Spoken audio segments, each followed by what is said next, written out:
80 லட்சம் ரூபா நாங்கள் சொலிட் பண்ணி உழைக்கலாம். இந்த சங்கான வாழ் மக்கள் சண்டிலிப்பாய் பண்டத்தெடுப்பு மாதவல் சார்ந்தாக்களும் வந்து இல்ல கிட்டத்தட்ட இந்த மாதுளை வந்து தென்னை மாதிரி. இப்போ நார்மலா உதாரணத்துக்கு ஒரு ஃப்ராய்லர் கோழி ஊர்கோழி. வணக்கம், நான் தர்மா. நான் இப்போ எங்கே நிற்கிறேன்டா மிருசிவில் ஆசைப்பிள்ளை ஏத்தம் என்ற இடத்த நிற்கிறேன். இந்த இடத்த பார்த்தீங்கன்னா இதில் பக்கத்து தான் மேங்கோ மென்சன் ஹோட்டல் இருக்கு. மேங்கோ மென்சன் ஹோட்டல் இருக்கு. அதே நேரம் பார்த்தீங்கன்னா இது பக்கத்து தான். அதுக்கு கிட்டத்தான் என் நண்பன் மதுவன்ற மாதுளம் பழ தோட்டம் இருக்கு. அந்த மாதுளம் பழ தோட்டத்தை இன்றைக்கு பார்க்கறதுக்காக தான் வந்திருக்கிறேன்.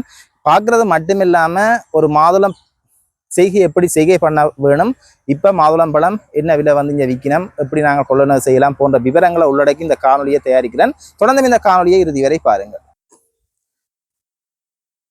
வணக்கம். வணக்கம் வணக்கம் வணக்கம் வணக்கம். சரி, இது மிருசுவில் ஆசைப்பிள்ளை ஏத்தத்தில் இருக்குது. மிருசுவில் ஆசைப்பிள்ளை ஏத்தம் மைங்கோ மென்ஷனுக்கு அருகாமையில் அமையப்பட்டிருக்கிற ஒரு மாதுளம் தோட்டம். இந்தியன் ரெட் ஏஞ்சல் இனத்தை சேர்ந்தது. இது வந்து 2.5 வருஷ பயிர்.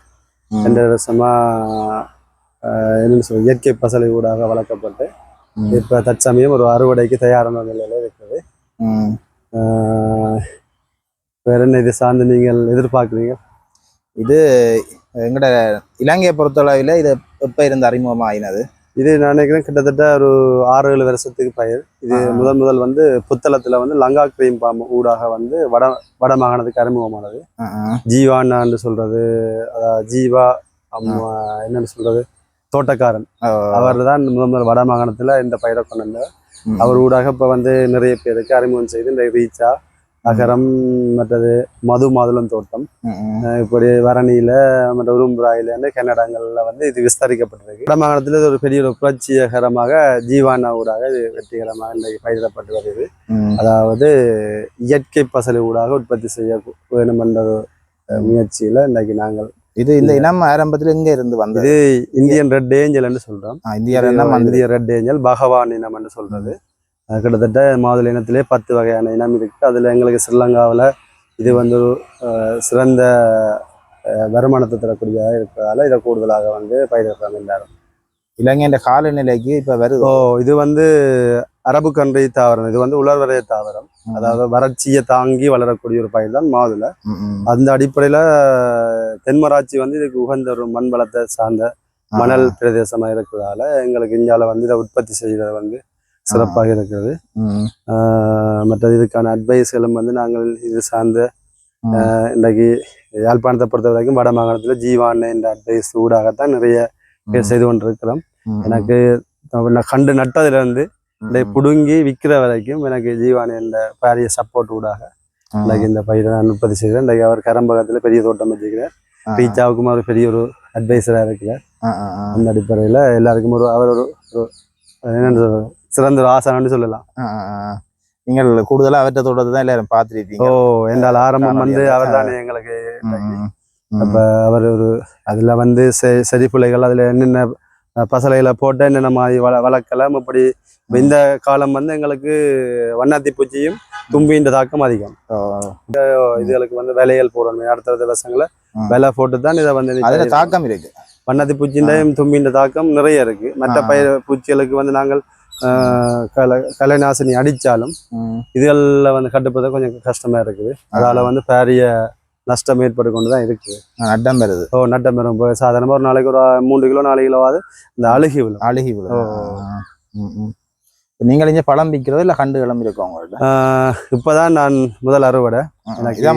முதல் அறுவடை 2.5 வருஷமா. 2.5 வருஷத்துக்கு பிறகு இப்ப நான் பெரிய ஒரு போராட்டத்துக்கு மாதிரி போராட்டம்னா வளர்த்தெடுக்கிறதுக்கு நிறைய எஃபெக்ட் கொடுத்து வளர்த்தெடுத்துக்கிறேன். இனி வார வருஷங்கள்ல கண்டு நான் விற்கலாம். என்ன 3 வருஷம் 3.5 வருஷம் சென்றா தான் அந்த கண்டு வந்து தாய் கண்டு வீரியமா இருக்கும். அதுக்காக முதல் நாங்கள் பயிரை வளர்த்து எங்களுக்கு பலனடைய வரைக்கும் அதுக்கு நோடிக்கூடாது தானே. அது வரைக்கும் பயிரை முதல் வளர்க்கணும். நம்மளோட மாதுளையெல்லாம் நிறைய காய்ச்சி இருக்கு. ஒரு மரத்துல கிட்டத்தட்ட கூட காய்க்கும். சாதாரணமா இதுல ஒரு மரத்துல குறைஞ்சது 60-70 காய்க்கு மேலே இருக்குது. ஆனால் எனக்கு முதல் அறுவடையண்டபடியா நான் கூடுன அளவுக்கு விட்டுருக்கிறேன். ஆனால் என்னன்னு சொல்றது, பெரிய காயா வரணும்னு சொன்னா ஒரு 60 காய் 50 காய் மேக்சிமம் ஒரு மரத்துல இருந்தால்தான் நாங்க எதிர்பார்க்கிற அந்த பெரிய ஒரு காயை எதிர்பார்க்கலாம். முதல் அறுவடையண்டபடியால் எங்களுக்கு வீணா போயிடக்கூடாதுக்கான காய்க்க விட்டுருக்கிறோம். அதெல்லாம் சின்ன பெருசுன்னு கூடுதலா இருக்கு. இப்போ வந்து 1 கிலோ 2000 ரூபாய் படி கொடுத்து கொண்டு இருக்கிறோம். 1 கிலோ 2000 ரூபாய் படி. இப்போ பெரிய காய்ன்னு சொன்னா 2500 ரூபாய்க்கு படியா கொடுக்கலாம். ஒரு 5 காய் 4 காய் நின்றால் எங்களுக்கு ஒரு பெரிய சக்சஸ் அது. இனி வருஷங்கள்ல வந்து அது இந்த பெரிய ஒரு மக்கள் விரும்பக்கூடிய அளவுக்கு கொடுக்கக்கூடியதா இருக்கு. கேட்குறேன். இந்த மாதுளை பயிர் செய்யணும்னா இப்படி இதை ஆரம்பிக்கிறது இப்படி செய்யறேன்னு சொன்னா இப்ப புதுசா சில பேர் ஆரம்பிக்க வைக்க உதவியா இருக்கு. இது வந்து 5 பரப்பு காணியில நான் 110 கண்டு வச்சிருக்கிறேன். உண்மைக்கு இப்ப இன்றைக்கு வேர்ல்ட் விஷன் திட்டத்தின்படி 8 பரப்பு காணியில 420 கண்டு வைக்கலாம். அதாவது 6க்கு 6 அடி நீளத்திலையும் அகலம் வந்து 14 அடியும் அவங்க இந்த வேர்ல்ட் விஷன் திட்டம் இப்போ வந்து இருக்குது. அந்த அடிப்படையில் வச்சோம்னா நாங்கள் குறுகிய நிலத்துல கூடிய பயிரை உற்பத்தி செய்து பெரிய லாபத்தை எதிர்பார்க்கலாம். இது ஒரு பணப்பயிர் தான். கூடிய முயற்சியும் விடாமுயற்சி கூடிய அளவு இருக்கணும். கண்ட நட்டுட்டம் லாபம் பெறும் இவ்வளவு பெருமண்டலம் எதிர்பார்க்கலாது. என்றால் 2 வருஷம் கிட்டத்தட்ட 2 வருஷம்ன்றது 24 மாசம் நாங்கள் பெரிய அரும்பாடு படணும், புல்லு பிடுங்கணும், பூச்சியில இருந்து அதில் பாதுகாக்கணும். அதுக்குரிய அந்த காய் பிடுங்கும் வரைக்கும் அதுக்குரிய பெரிய எஃபெக்டை கொடுக்கணும்.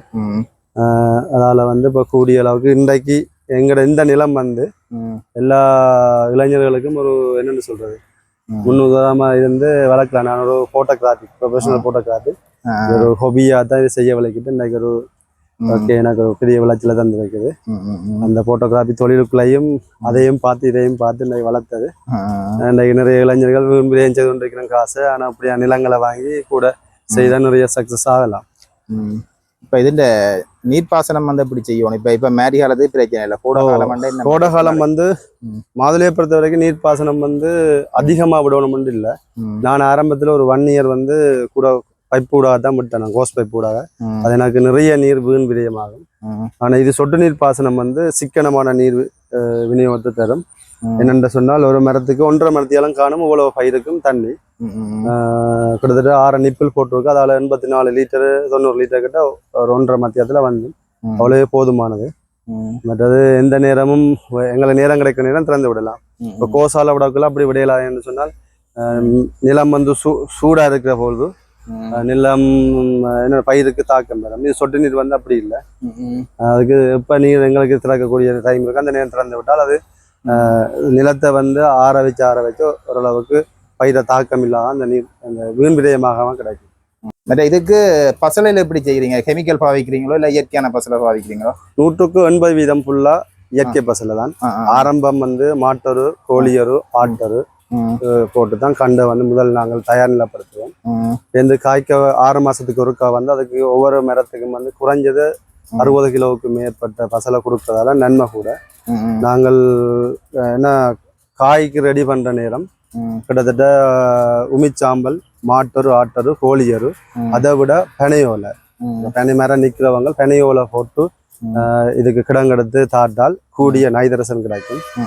மரமும் வந்து நல்ல வீடியோ எனக்கு பெனையோலை தாட்ட பிறகுதான் இந்த மாற்றம் வந்தது. அதுக்கு முதல் கண்டு எனக்கு இப்படி இருக்குல்ல கொஞ்சம் வளர்ச்சி அடையாத கண்டா இருந்தது. பெனையோலை தாட்டு இந்த பசலையெல்லாம் இயற்கை பசலையெல்லாம் கொடுத்த பிறகுதான் இப்படி வந்து இதெல்லாம் ஹைபிரிட் இனங்கள் தானே. ஒரு 20% நாங்கள் ரசாயன பசலை பாவிக்கத்தான் வேணும். பாவிக்க இல்லாம வளர்க்க இல்லாது என்றால் பூச்சி தாக்கத்துல இருந்து அதை காப்பாற்றி இருக்கணும். அதுக்காக ரசாயன பசலை 20% யூஸ் பண்ணுவோம். 80% வந்து இப்ப இந்தியா இறக்குமதி செய்த பழங்களை விட எங்களோட உள்ளூர் உற்பத்தி பழங்கள் வந்து சிறந்த இயற்கை பசலையோட வளர்றதா. அதாவது ஆரோக்கியமான பழமும். இப்ப நாங்கள் கடையில வேண்டக்குள்ள 3 பழம் 1000 ரூபாய்க்கு வேண்டாம் அவன் பெரிய பழமா இருக்குன்னு நாங்கள் சொல்லலாம். ஆனா அந்த பழத்துக்கு இந்த பழத்துக்கு ஒப்புறக்குள்ள எங்களோட இஞ்சத்திய பழம் வந்து சத்து கூட. அவன் வந்து விற்பனையாகும் வரைக்கும் அது ஒரு கெமிக்கலுக்குள்ள அந்த பழம் இருக்க போவதை விட சிறந்த இயற்கை பசலையோட இருக்காது. இந்தியாவில இருந்து வரைக்கும் நிறைய நாள் இறக்குமதியாகும் கப்பல்ல புடுங்கி கொண்டு போகலாம். கப்பல்ல இருந்து வந்து திருப்பி இங்க விநியோக வரைக்கும் அந்த பழம் வந்து ஃப்ரெஷ்ஷா இருக்கிறோம்னா அதுக்கு ஒரு கெமிக்கல் இருக்கு. அப்ப அந்த நஞ்சூட்டப்பட்ட பழத்தை விட நம்ம நாட்டில் உற்பத்தி செய்த பழத்தை மக்கள் விரும்பி வாங்கி சாப்பிட்டால் நல்லா எங்களை போல விவசாயிகளும் முன்னேறுவோம். ஊக்கம் கொடுக்குறது என்றால் உள்ளூர் உற்பத்திக்கு கூடுதலான மக்கள் சப்போர்ட் கூடுதலா தேவை. இன்றைக்கு செய்யறதுக்கு தயாரான நிலை இருக்கு. அதை வந்து விற்பனை செய்யறதெல்லாம் எங்களுக்கு பெரிய யோசனையா இருக்கு. என்றால் மக்களும் வந்து அழகா இருந்தால் நல்லதுன்னு யோசிக்கணுமே தவிர இப்படியான பழங்கள் ஆரோக்கியம் இருக்கும்ன்றதை அவைய நினைக்கிறேன் இல்லை. அதை வந்து இப்படியான ஊடகங்கள் வந்து மக்களுக்கு விழிப்புணர்வை கொடுத்தா நல்லம். ஏன்னா இது வந்து இன்றைக்கு வந்து உடல் ரீதியான எத்தனையோ நோய்க்கு குணப்படுத்தக்கூடிய ஒரு பயிர் தான் மாதுளம்பழம். சிறுவர் தொடங்கி பெரியோர் வரைக்கும் இரத்தத்துக்கு மிகவும் ஒரு அத்தியாவசியமான ஒரு பொருள். மற்றது அதை விட புற்றுநோய்கள் அந்த குடல் சார்ந்த வருத்தங்களுக்கு எல்லாம் சிறந்த பழம் மாதுளம்பழம். அதை வந்து கட்டாயமங்கட மக்கள் என்னட்டத்தான் வாங்கணும் இல்லை, வேற யார் உற்பத்தி செய்தாலும் அந்த பழத்தை விரும்பி வாங்கி கொடுங்க. காசைப்படி யோசிக்கிறாங்க. நாங்கள் ஒரு 2000 ரூபாய் காசை யோசிச்சு 2 லட்சம் ரூபாய்க்கு செலவழிக்கிறோம். என்ன சூழல் அப்படித்தான் இருக்கு. என்னத்த பொருள் எடுத்தாலும் கெமிக்கல் தான். கெமிக்கல் இல்லாத எந்த பொருளும் இல்லாத இருக்கு. இப்படி இயற்கை முறையில உற்பத்தி செய்யற பழங்களை வந்து தேடி வாங்கி கொடுங்க பிள்ளைகளுக்கு. நல்ல ஆரோக்கியமா இருக்கும். அந்த இது வந்து வருஷத்துல ஒரு கதான் உற்பத்தி செய்யறாரு. அப்ப அந்த சீசனுக்கு அந்த காலப்பகுதியில் அந்த பழத்தை வாங்கி நாங்கள் ரோட்டல்ல பாத்தீங்கன்னா இவ்வளவு பழங்கள் வச்சுதான் இருக்குன்னா நம்ம வேண்ட மக்கள் வீதம் குறைவா இருக்கு. ஒரு சிலர் வாங்கினந்தான். இருந்தாலும் அதுக்கும் இதுக்கும் சரியான டிஃப்ரெண்ட் இருக்கு. இப்போ நார்மலா உதாரணத்துக்கு ஒரு ஃப்ராய்லர் கோழி ஊர்கோழி ரெண்டுக்கும் வித்தியாசப்படுதுன்னா இந்த எங்கட பழத்துக்கும் அதுக்கும் வித்தியாசம் தெரியும். மற்றது எவ்வளோ காலத்துக்கு ஒருக்கா இது காய்க்கும்? இப்போ ஒரு சீசனோ இல்லை 2 சீசன்? வருஷத்துல ஒருக்கா தான் இது அறுவடை செய்யலாம். ஒருக்கா தான் அறுவடை செய்யலாம். இப்போ கூடிய அளவுல கண்டு வச்சுக்கிறவியல் கொஞ்சம் ஸ்டாப் பண்ணுங்க. சரி. வருஷத்துல ஒரு முறை தான் அறுவடை செய்யலாம். கூடிய கண்டு 1000 கண்டு 500 கண்டு வச்சுக்கிறவியல் 2 போகமா காய்க்க விடலாம். 1 முதல் 250 கண்டும் 250 கண்டும் காய்க்க விடலாம். வருஷத்துல நாங்கள் நினைக்கிற மாதிரி இதை வந்து நாங்கள் எங்கட தேவைக்கேற்ற மாதிரி காய்க்க வைக்கலாம். தேவைக்காரி என்ன அதை எப்படி செய்யறது? இல்ல மற்ற காலத்துல காய்க்க வைக்கலாம். மற்ற பயிரெல்லாம் வந்து என்னன்னு சொல்றது அந்தந்த காலப்பகுதிக்குள்ளாம் காய்க்க வைக்கலாம். மாதுளை வந்து ஆனால் உண்மையில மாதுளை வந்து 5ஆம் மாசம் காய்க்க விட்டு 8ஆம் மாசம் புடுங்கணும். அப்ப அறுவடை செய்தால்தான் அது எங்களுக்கு சிறந்த பலனை தர மின்னரேசன். இது வந்து உலர்வலை தாவரம் என்றபடியால் கூட வறட்சி தேவை. அப்பதான் இந்த காயல் வந்து நல்ல இனிப்பு சுவையும் நல்ல கலர் உள்ள பழமா வரும். எனக்கு இப்ப இந்த வருஷம் மழை காலம் வந்ததால வந்து அந்த கலர் வந்து வர்றது கொஞ்சம் என்னன்னு சொல்றது காலம் எடுக்குது. இல்லைன்னு சொன்னா அது நல்ல முத்தி நல்ல கலர் உள்ள காயா வரும். அது நான் அந்த கண்டை வளர்த்தெடுத்து காய்க்க விடுற காலம் வந்து எனக்கு கொஞ்சம் தாமதிச்சதால வார வருஷம் வந்து எனக்கு 8ஆம் மாசத்துக்குள்ள பிடுங்கக்கூடிய மாதிரி செய்தாதான் நல்லா. இந்த கண்டுகள் வந்து ஒருக்கா நட்டா எவ்வளவு காலம் இது 2 காய்க்கும்? இல்ல திருப்பி முதல் நாடகம் செய்ய வேணும்? இல்ல கிட்டத்தட்ட இந்த மாதுளை வந்து தென்னை மாதிரி 25 வருஷம் ஆரோக்கியமா நிற்கும். 25 வருஷத்துக்கு கூட அது எங்களுடைய பராமரிப்புல இருக்குமா இருந்தால் சரியான பராமரிப்புல இருக்குமா இருந்தால் நோய் தாக்கங்கள் இல்லாம பங்கஸ் நோய்கள் பிடிக்காம சரியா பராமரிச்சோம்னு சொன்னால் 25 வருஷம் படிவா பராமரிக்கலாம். 25 வருஷம்ன்றதே நாங்கள் பெரிய ஒரு டாக்கெட்டை எடுத்துருவோம். என்ன கிட்டத்தட்ட ஒரு 300 கண்டு இருந்துச்சுன்னு சொன்னால் ஒரு வருஷம் டாக்கெட் வந்து 80 லட்சம் ரூபா நாங்கள் சொலிட் பண்ணி உழைக்கலாம். நல்ல பராமரிப்பு நல்ல வருஷங்கள் கூட கூட இந்த லாபங்கள் ரெட்டிப்பாகி கொண்டிருக்கும். அதான் மாதுளை இந்த வளர்ச்சி. இப்போ ஃபர்ஸ்ட் டைம் வந்து எங்களுக்கு ஒரு மரத்தால 20,000 ரூபாய் லாபம் சொன்னா செகண்ட் டைம் ஒரு 40,000 ரூபாய் எதிர்பார்க்கலாம். அது வருஷங்கள் தாண்டத்தர 40,000 ரூபாய் 60,000 ரூபாய் 50,000 ரூபாய் கூடிக்கொண்டு போகல எங்களுக்கு பெரிய லாபத்தை தரும்.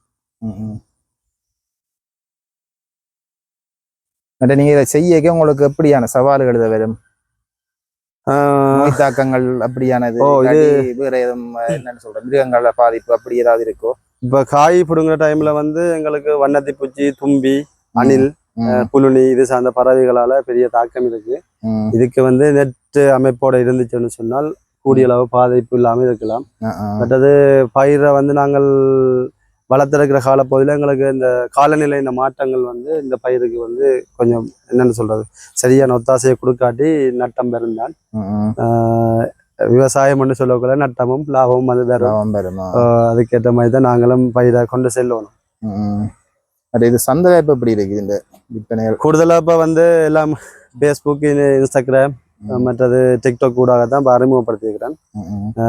இன்னும் நான் இதுக்குரிய போட்டல் போட்டிருக்கேன். இன்னும் நான் 2 கிழமை நம்ம வெயிட் பண்ணணுமே இந்த காய் முத்தி வர்றதுக்கு. கூடுதலாக வந்து மக்கள் பார்த்து வந்து வேண்டது வந்து லாபம் எங்களுக்கு. இல்லைன்னு சொன்னால் கடைகளுக்கு கொடுத்து விற்பனை செய்யணும். கடையில் கொடுத்து செய்ததால் நட்டம் என்னன்னு சொன்னால் எங்களுக்கு மக்கள் வந்து நேரடியாக பார்த்து வேண்டது எங்களுக்கு அதில் ஒரு விருப்பம் என்றால் அவைகளுக்கு நேரடியாக காய் இதுதான்ன்றது வேண்டலாம். கலப்பில்லாத ஒரு பழமா அவை பார்த்து பண்ணக்கூடிய அவை விரும்பின பழத்தையும் பிடிங்கி கொள்ளலாம். இது வந்து மிருசுவில் ஆசைப்பிள்ளை ஏத்தம் மைங்கோ மேங்ஷனுக்கு பக்கத்துல இருக்கு. அதாவது பெரிய ஆர்மி கேம்ப் இருக்கு. 52 பெரிய ஆர்மி கேம்புக்கு எதிரே இருக்குது. இல்லைன்னு சொன்னா நீங்க நாங்கள் கால் பண்ணிட்டு வந்து வாங்கலாம். 077 98 77 338 தொலைபேசி இலக்கத்துக்கு அடித்து கதைச்சிட்டும் நீங்கள் வந்து காய் எடுக்கலாம். இல்லை நல்லூர் அடி யாழ்ப்பாணம் தாண்டி இருக்கிறவியல் காய் வேண்டாம் ஃபோன் பண்ணிவிட்டு நல்லூர் அடியிலையும் என்னுடைய வீடு நல்லூர் அடி தான் வந்து வாங்கலாம். என்னுடைய அம்மா வீட்ட இந்த சங்கானவால் மக்கள் சண்டிலிப்பாய் பண்டத்தெடுப்பு மாதவல் சார்ந்தாக்களும் வந்து தொட்டிலடியில் வந்து வேண்டக்கூடிய மாதிரி இருக்கும். அவைகள் வந்து இந்த தொலைபேசிக்கு அழைப்பு தந்தீங்கன்னா உங்களுக்கு எவ்வளோ தேவையோ அந்த காயை வந்து நான் அங்கே ஆயத்தம் செய்து கொண்டு கொடுப்பேன். மற்றது இதில் ஒரு பெரிய ஒரு நன்றி சொல்ல வேண்டிய ஒரு ஆள் வந்து என்னோட மனைவியின் சித்தப்பா அவருடைய காணிக்கில் இந்த பயிர் வந்து நான் வச்சிருக்கிறேன். அவர் லண்டனில் இருக்கிறார், சச்சிதானந்தம் என்று சொல்றவர். அவருடைய காணி தான் இது. வெறுமனை இருந்த இடத்துல நான் கேட்ட இடத்துல செய்யட்டும்னு சொல்லி அவருடைய ஒத்தாசையோட இப்போ செய்து கொண்டிருக்கிறேன். அவருக்கு இந்த நேரத்தில் நான் நன்றி சொல்ல கடமைப்பட்டிருக்கிறேன். இந்த வீடியோ வந்து எனக்கு வந்து இப்போ ரெக்கார்ட் பண்ணி கொண்டிருக்க என்னுடைய கிளாஸ்மேட், அதாவது நீண்ட கால நண்பன். அவனூடாக இந்த மாதுளம் தோட்டம் அறிமுகப்படுத்தப்படுறது மக்கள் நிறைய பேர் பார்க்குறது எனக்கு மிகவும் சந்தோஷம். அவருக்கும் இந்த நேரத்தில் நான் நன்றி சொல்ல கடமைப்பட்டிருக்கிறேன். என்னால் மாதுளை காய்ச்ச நாள்லேருந்து இன்று வரைக்கும் எனக்கு கால் பண்ணி எப்போ வந்து இருக்குன்னு கேட்டு இதை வந்து வீடியோ வந்து எனக்காக டைம் ஒதுக்கி இந்த யூடியூப் சேனலில் வந்து எனக்கு இந்த மக்கள் எல்லாரும் பார்க்குறதுக்கு அறிமுகம் செய்த இந்த நண்பனுக்கும் இந்த நேரத்தில் நான் நன்றி சொல்ல கடமைப்பட்டிருக்கேன்.